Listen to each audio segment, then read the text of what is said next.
Eu agora digo para os nossos participantes que nós temos aí aproximadamente 10 minutos para formular indagações, tanto ao professor Luiz Moraes quanto ao professor Paulo Caliendo, no chat.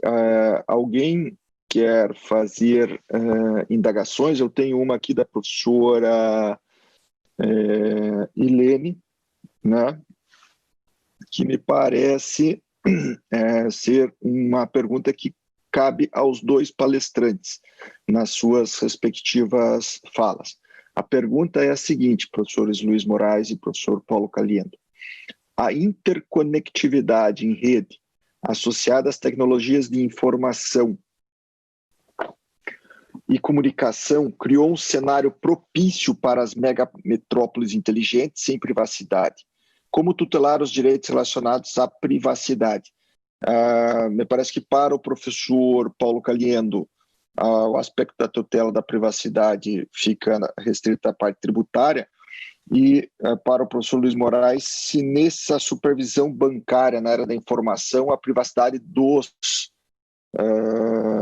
usuários do sistema também não restou comprometida. Então, os palestrantes, por favor, queiram definir assim a ordem da resposta, fiquem totalmente à vontade, mas me parece que essa é uma pergunta muito interessante. Professor Alexandre, poderíamos começar pelo professor Luiz Moraes, e até se eles não se importar? Só de uma forma aleatória, sem qualquer forma de prioridade. Bom, os aspectos de tutela da privacidade e da informação são absolutamente sensíveis, quer dizer, concordo com o argumento que está implícito na pergunta de que a utilização de ferramentas digitais para o tratamento de grandes volumes de informação vai multiplicar exponencialmente os riscos em termos de privacy, de privacidade e de tutela dos dados de utilizadores finais. Eu diria que na matéria da supervisão que eu estava a cobrir, há vários níveis de garantia. Não quer dizer que essa garantia funcione a 100% ou que não tenha falhas, mas há vários níveis de garantia, porque não só os bancos que fornecem informação ao supervisor estão vinculados por deveres de sigilo bancário, como o supervisor, num outro plano, está vinculado por sigilo ou deveres de segredo de supervisão. E, portanto, há aqui uma dupla rede de garantia relativamente à privacidade e à tutela dos dados por parte dos utilizadores do sistema. Eu aqui falaria de clientes do sistema bancário, utilizadores do sistema bancário em termos gerais. Esta garantia é uma garantia infalível? Não é. Desde logo, há várias exceções legais aos deveres de sigilo bancário e também exceções legais relativamente ao sigilo de supervisão. Eu diria, no entanto, que, e vou entrar num ponto discutível, porque pelo menos na Europa tem havido uma grande discussão sobre a transparência que o supervisor deve ter e sobre determinados desvios ao sigilo de supervisão, e portanto há exceções em nome da transparência ao sigilo da supervisão, mas eu diria que precisamente a tutela da privacidade e dos dados tratados de uma forma cada vez mais complexa, com processos digitais e, portanto, com acesso abrangente ou cada vez mais amplo a dados dos utilizadores e a dados muito mais significativos, impõe, do meu ponto de vista, uma visão relativamente restritiva aos desvios ao sigilo de supervisão. E aqui entra num aspecto que acredito que seja controvertido. Muitas vezes refere-se que o sigilo de supervisão que o supervisor bancário invoca é um obstáculo à transparência e põe em causa direitos dos cidadãos. Eu diria que à medida em que aumenta a capacidade do supervisor para tratar um conjunto cada vez mais agregado e amplo de dados, é preciso atender às garantias de privacidade que estão subjacentes ao sigilo de supervisão. Socorrendo mais uma vez do exemplo europeu, eu diria que os tribunais têm sido bastante vigorosos na tutela do sigilo de supervisão e numa visão restritiva das exceções ou dos desvios ao sigilo de supervisão. Há um acórdão muito interessante do Tribunal de Justiça de Luxemburgo, que é chamado, enfim, se googlarem na internet com esta referência, eu dispenso-me aqui de referir o número do acordo, o número do processo, não tenho que ter fora, mas se googlarem o chamado Varoufakis Ruling, porque este é um acórdão que resultou de uma queixa do anterior Ministro das Finanças grego, Yanis Varoufakis, pretendendo ter acesso a informações de supervisão bancária do Banco Central Europeu, O Banco Central Europeu recusou, um grupo de cidadãos que era encabeçado por Yanis Varoufakis recorreu para o Tribunal de Luxemburgo e o Tribunal produziu um acórdão notável que afastou completamente as pretensões de Yanis Varoufakis, daí o acórdão ser muitas vezes conhecido como acórdão Varoufakis, ou Varoufakis Ruling, se googlarem na internet, por ECJ, European Court of Justice, Varoufakis Ruling. Chegam ao acórdão, mas eu posso também enviar as referências do acórdão. O Tribunal adotou uma posição muito estruturada, sustentando as exigências do sigilo de supervisão e referindo que são mínimas as exceções de interesse público ao sigilo de supervisão. Bom, mas pararia aqui para não me alargar demasiado. Muito interessante ter escutado o professor Luiz Moraes. A pergunta da professora Helene, ela é fantástica e diria por talvez 3 motivos. O primeiro, que a possibilidade de, na minha opinião, de captura do setor público pelas grandes companhias de tecnologia é um problema real. As Big Techs têm essa possibilidade de capturar o Estado, no caso, que utiliza a inteligência artificial para essas cidades inteligentes e para fiscalização, e essa captura pode ter efeitos nefastos, tanto na democracia quanto na economia e assim por diante. Por que há o risco da captura? Porque a barreira ou as barreiras de entrada na produção de inteligência artificial, de software de inteligência artificial, são enormes. Somente grandes companhias terão essa capacidade. Segundo, porque a inteligência artificial exige uma massa gigantesca de dados, Big Data. E quanto maior for a massa de dados disponível, melhor será o resultado da aplicação de inteligência artificial. Ou seja, aquele que tiver maior quantidade de dados terá melhores resultados. Se nós unirmos todos os dados disponíveis em rede, mais os dados públicos, nós teremos aí a possibilidade de predições muito mais precisas. E terceiro, porque além da barreira ou das barreiras de entrada do grande uso de dados, esse fornecimento de serviços é diferente do fornecimento normal. Por exemplo, se nós tratássemos de transporte público, nós poderíamos ter uma empresa concessionária que iria atuar num determinado setor, num determinado território, e seria muito fácil fazer concessões. Já com inteligência artificial é muito difícil controlar o uso e o serviço. É diferente tratar a inteligência artificial como o mero fornecimento de energia elétrica como nós temos hoje. Então, o controle é muito mais difícil. Então, eu creio que os riscos são disseminados. Nós vamos ter que verificar justamente as grandes formas de produção de inteligência artificial, que são as Big Techs e o uso que o Estado faz. Se nós não tivermos mecanismos de controle sobre essas formas de produção, eu creio que a privacidade e a liberdade no século XXI e o indivíduo estarão ameaçados nas suas liberdades fundamentais. Obrigado, professor. Deixa-me ver aqui. Professor Roxandro, posso só fazer uma nota de agradecimento ao professor Luiz Moraes pelas palavras sempre tão instigantes e sábias. Pena que desta vez não estamos juntos deste lado ou deste do Atlântico, quer seja para uma feijoada brasileira ou para uma bacalhoada portuguesa, e talvez eu lançasse uma pergunta que me inquieta a partir dos dados econômicos que a Covid trouxe, maiormente para Portugal, para os pequenos negócios. Ainda outro dia conversávamos, eu e o professor Fernando Araújo, a questão dos pequenos cafés, lanchonetes, bares que vivem à conta do turismo. E agora, com o lockdown, agora sexta-feira, que volta de maneira radical após uma flexibilização ocorrida no verão, por mais 30 dias. O sistema bancário europeu, em especial o português, está preparado para essa crise econômica que se avizinha de uma maneira tão violenta? Essa é uma leitura minha, que pode ser corrigida pelo professor Luiz Moraes. Ou não está preparado? A grande pergunta é a seguinte: nós vimos o Banco Espírito Santo quebrar, nós vimos outros bancos portugueses que não suportaram uma crise econômica anterior. A crise que se avizinha para 2021, mormente em razão desse novo lockdown e da questão do turismo que praticamente tendeu a zero. Aliás, note-se até que o Airbnb, por exemplo, foi uma grande vítima já dessa crise econômica que se avizinha. Eu pergunto ao professor Luiz Moraes, até retomando talvez uma conversa que tivemos numa pizzaria 00, eu, o senhor e o professor Araújo em Lisboa já há mais de um ano.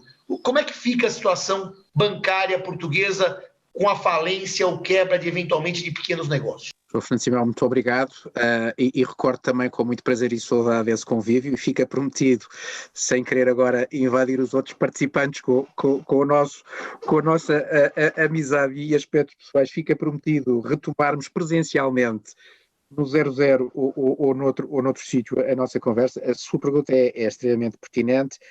A resposta é de que a capacidade ou a resiliência ou a sustentabilidade do sistema financeiro vai durar muito, infelizmente, da extensão das medidas de confinamento e do aumento da pandemia face ao que sejam as perspectivas de implementação de um plano de vacinação. Portanto, nós estamos nesta situação curiosa em que, ao mesmo tempo que aparece uma luz ao fundo do túnel, que é o início de um plano de vacinação e a sua implementação, a economia regressa, no fundo, a um segundo conjunto de medidas de confinamento que, a nível, sobretudo, de pequenas e médias empresas, vai colocar uma grande pressão sobre as mesmas e depois, correlativamente, vai colocar uma grande pressão sobre o sistema bancário, porque vários destes negócios são largamente sustentados, pelo menos na Europa, em que as pequenas e médias empresas têm pouco acesso ao mercado de capitais, são fundamentalmente sustentadas pelo sistema bancário.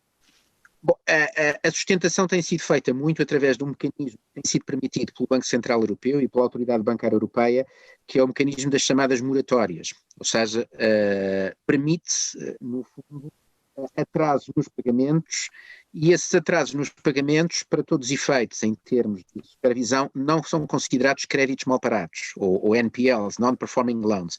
Quer dizer, os bancos não recebem esses pagamentos, mas não têm que registar essa falta de pagamento como imparidades, ou como perdas, ou fazer provisões para crédito mal parado.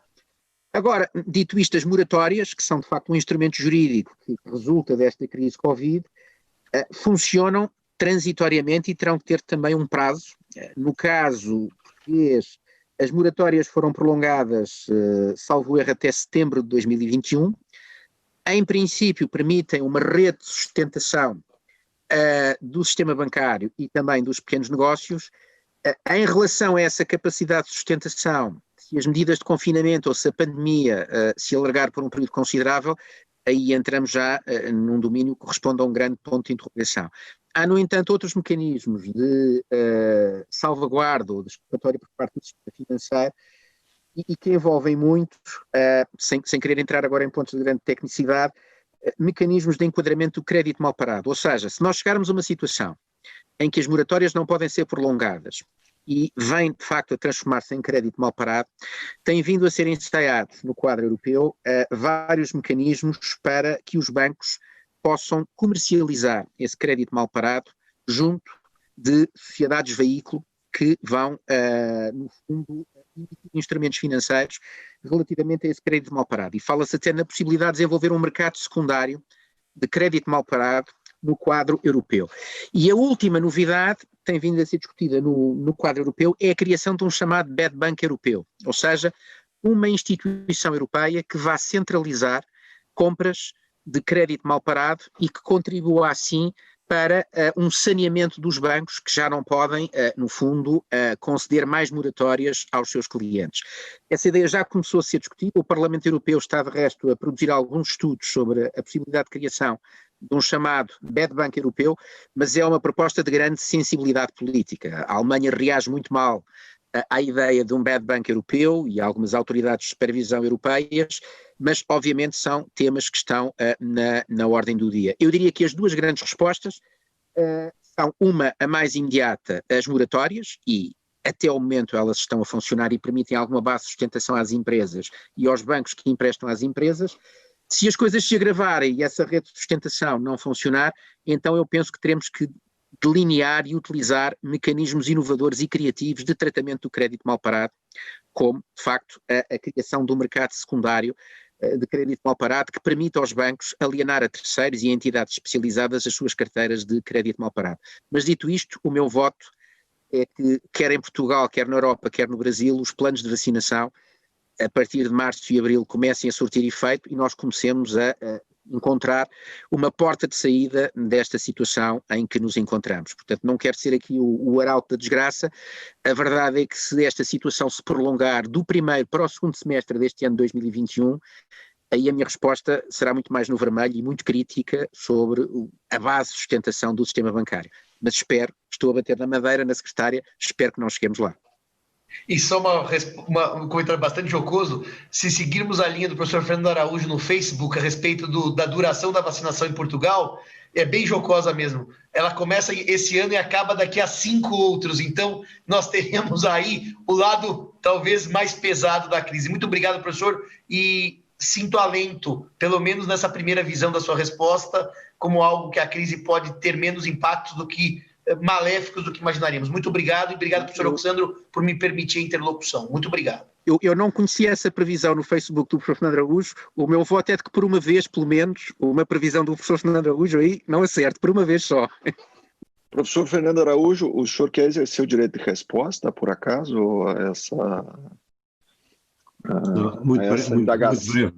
muito brevemente a dizer que aquilo não era jocoso, aquilo era simples matemática. A 80 mil vacinas por dia demoramos 5 anos a chegar à população portuguesa. Ora, 80 mil, já lá vão 15 dias e acho que ainda não fizemos 80 mil. E, portanto, estamos muito abaixo das 80 mil por dia. Mas se chegarmos às 80 mil por dia, temos 5 anos. Oxalá que passemos às 200 mil por dia ou às 300 mil por dia e consigamos fazer num ano. É basicamente pura matemática. Então tá bom. Muito bem.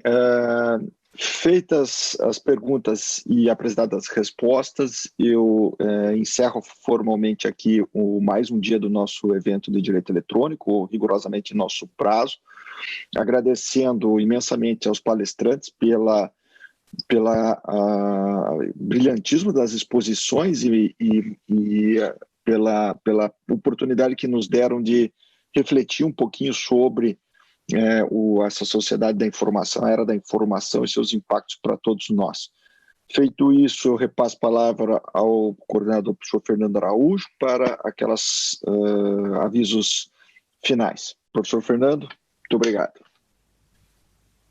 Muito bem, era só para sublinhar a excelência das duas palestras de hoje, foram realmente extraordinárias e mais uma vez se confirma que temos mantido aqui o altíssimo nível que foi estabelecido logo no primeiro dia, agradeço a ambos.